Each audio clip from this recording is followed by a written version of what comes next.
It's the life testimony of Raymond Nader. Raymond Nader. Today I will start right from the beginning when I began to question myself. My whole life was centered on finding an answer for one question I had since I had as a child.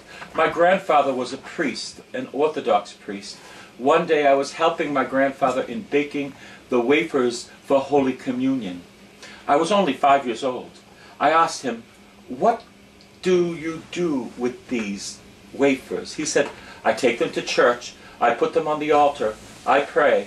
Jesus descends. He comes into the hosts, and I give them to the people. Thus Jesus enters their hearts, and they start loving God, and they start loving one another." Maybe it was then when I had this light inside my head, and I became focused on finding the answer to how Jesus descends from heaven, comes into the hosts that my father gives to the grandfather gives to the people, who in their turn begin to love God and to love one another. I used to ask who Jesus is, and grandfather used to tell me, Jesus is God. He created the whole universe. He created the earth and people and nature. And the question grew in my head. How is it possible that the God who created all men, all nature, all the universe, could come into this host to make people love one another? So I decided to find the answer. Whatever I do in my life, that was what my quest was, to find that answer. While studying, I was on the search for the answer through all the studies to know how God can come into the host and into people's hearts. When I entered the university, I chose a specialty that teaches me more about the universe, about atoms and the structure of the world. I thought I could find the answer to how the Lord created the universe. I finished university and dug deeper and deeper into the sciences that might enable me someday to find so many answers for the only questions in my head. At the same time, the parallel to the scientific search, I took another parallel line, that of prayer and contemplation. I said to myself that I will reach the answer through one of the two lines, either through science via my mind, or through prayer via my heart.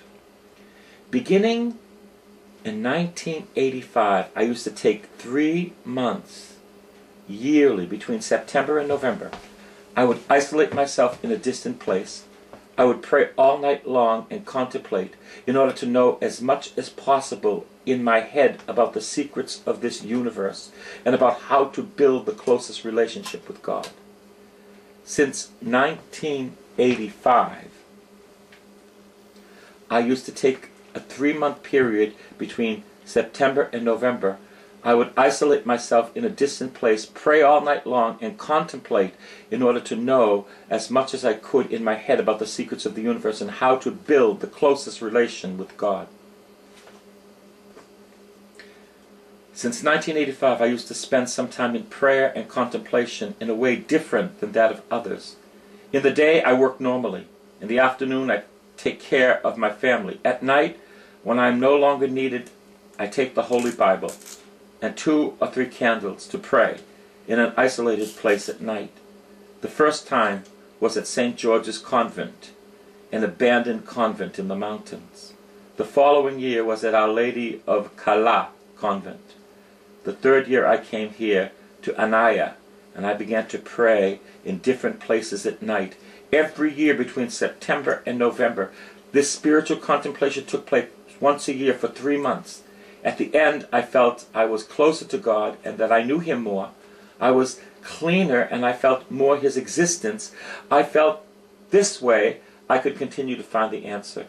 At the same time, I was deepening my knowledge in the sciences and in hope of learning more and increasing my knowledge and finding God in one of the two ways, either by science with my mind or by prayer with my heart. Last year, on September 5th, I began my spiritual retreat. I began to pray each night in a different place. Most of the times I used to come here bringing with me the gospel and 5 candles, and that's how it went on daily. In the day I work as an electromechanical engineer in a company, which I am the manager. In the afternoon, I take care of my family. At night, after they go to bed, at 10 or 11 p.m., sometimes even earlier, I'd come to pray. This went on normally until November 9th, 1994. The morning was so normal, and the afternoon too. At 10 p.m. I left my home at Adonis. I said goodbye to my wife while my children were asleep. I came here with the gospel and 5 candles. I arrived at about 11:15. It was a cold and clear half-moon night. I parked near the convent. I came up on foot. I arrived here and walked around for 15 minutes until noise filtered out of my head. Then I began to pray. My prayer is divided into several phrases. The first is preparatory. The second consists in contemplating a passage of the Bible. The third is to pray the rosary or a decade of the rosary. The fourth is mental prayer, which is spontaneous prayer, where I'd say all what I feel like telling God today, no matter what it was.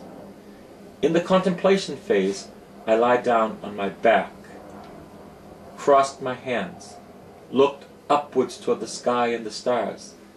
At a certain time I felt the enormity of the universe and projected it on my individual scale. Then I began to ask myself many questions. First of all, I began to sense how small I am in comparison with the universe. Then I said to myself that before it was like that. With me, nothing has changed. And when I'm no longer here, nothing will change. The sun and the stars will always shine. The earth will always turn. I'm a small biological creature. What is my role in this life?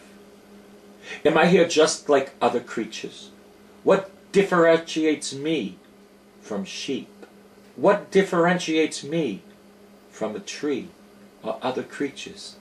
If it's related to biological size, then the elephant is by far more important than I am, and therefore questions began to form. The first conclusion was that I have no value as a biological human being. I'm so small. Then I thought about the creator of the universe, about the relation that binds us to him. I know for sure that there is a relation, and therefore I understand my importance and the importance and the role of each person. The most important conclusion was that I have no significance as a biological person. However, I'm only important in my relationship with God. If this relationship exists, I have a role. I have a role and do exist.